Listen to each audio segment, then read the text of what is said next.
Previous video में हमने suspension solution के बारे में पढ़ा था। इस वीडियो में हम कोलोइडल सॉल्यूशन के बारे में पढ़ेंगे।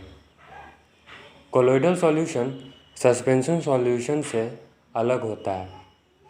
जैसा कि हम जानते हैं, सस्पेंशन सॉल्यूशन में जो सॉल्यूट होता है यानी जिसे हम घोलते हैं वो सिर्फ़ और सिर्फ सॉलिड हो सकता है, बल्कि लिक्विड और गैस ये सॉल्वेंट हो सकते हैं। यानी सॉल्यूट जो है वो हमेशा सिर्फ सॉलिड होगा।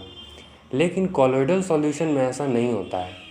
कोलोइडल सॉल्यूशन में सॉलिड, लिक्विड और गैस ये तीनों ही सॉल्यूट भी हो सकते हैं और सॉल्वेंट भी हो सकते हैं।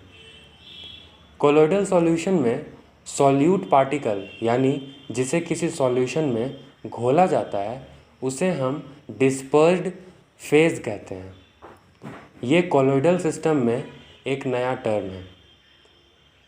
दूसरा टर्म जिसे हम प्रीवियस में सॉल्वेंट कहते थे, यानी कि सॉल्यूशन के अंदर सॉल्यूट को जिस चीज़ में घोला जाता है उसे हम सॉल्वेंट कहते हैं।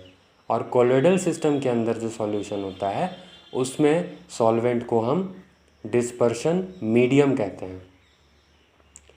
अब इस कोलोइडल सॉल्यूशन को हम एक टेबल के थ्रू समझते हैं। इस टेबल में जो डिस्पर्स्ड फेस है यानी कि जो लिक्विड है उसे हम डिस्पर्शन मीडियम यानी कि गैस में घोलते हैं। तो जब लिक्विड को गैस में घोला जाता है तो ये बनाता है एरोसोल, और इसका एक एग्जाम्पल है फॉग यानी धुंध। दूसरा है, अगर हम डिस्पर्स्ड फेस यानी सॉल्यूट अगर हम ले गैस, तो डिस्पर्शन मीडियम मेरा अगर लिक्विड होगा, यानी कि जब हम लिक्विड में गैस को घोलते हैं तो ये बनाता है फोम, और फोम का एग्जाम्पल है क्रीम।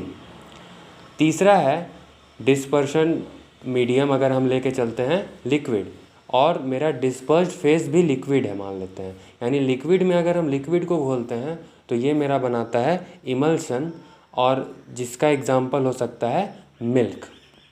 तो इस तरह हम देखते हैं कि एक कोलोइडल सिस्टम के अंदर अगर हम सॉलिड को सॉल्वेंट के रूप में रखते हैं तो उसमें हम सॉलिड को मिला भी सकते हैं, लिक्विड को भी मिला सकते हैं और गैस को भी मिला सकते हैं। इस तरह से अगर हम लिक्विड को सॉल्वेंट रखते हैं तो उसमें हम सॉलिड को भी मिला सकते हैं, लिक्विड को भी मिला सकते हैं और गैस को भी डिस्पर्स्ड फेस के रूप में यानी सॉल्यूट के रूप में मिला सकते हैं। This is called colloidal solution. इस टेबल में मैंने जितने भी तरह के कोलोइडल मिक्सचर बन सकते हैं उसको एक जगह पर लिख दिया है, यानी लिक्विड प्लस गैस क्या होगा, सॉलिड प्लस गैस क्या होगा, उसी तरह से गैस प्लस लिक्विड क्या होगा। तो इस तरह से आप इस टेबल को याद कर सकते हैं और इसके एग्जाम्पल को रिमेंबर भी कर सकते हैं।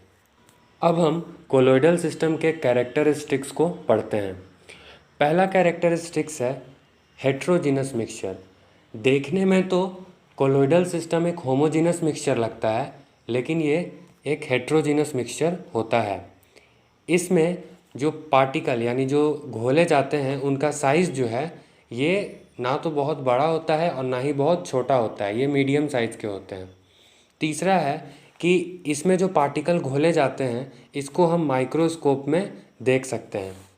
चौथा है कि जब हम एक फ़िल्टर पेपर का इस्तेमाल करते हैं इसके पार्टिकल को अलग करने के लिए, तो फ़िल्टर पेपर में इसके पार्टिकल जो हैं वो पास कर जाते हैं, क्योंकि उनका जो साइज़ है वो ना तो बहुत बड़ा होता है और ना ही बहुत छोटा होता है।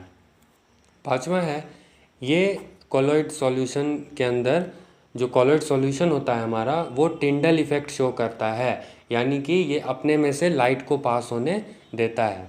और छठा है कि जब हम एक कोलोइड सॉल्यूशन को ऐसे ही थोड़े समय के लिए छोड़ दें तो उसमें जो पार्टिकल्स हैं वो नीचे जा कर के नहीं बैठते हैं।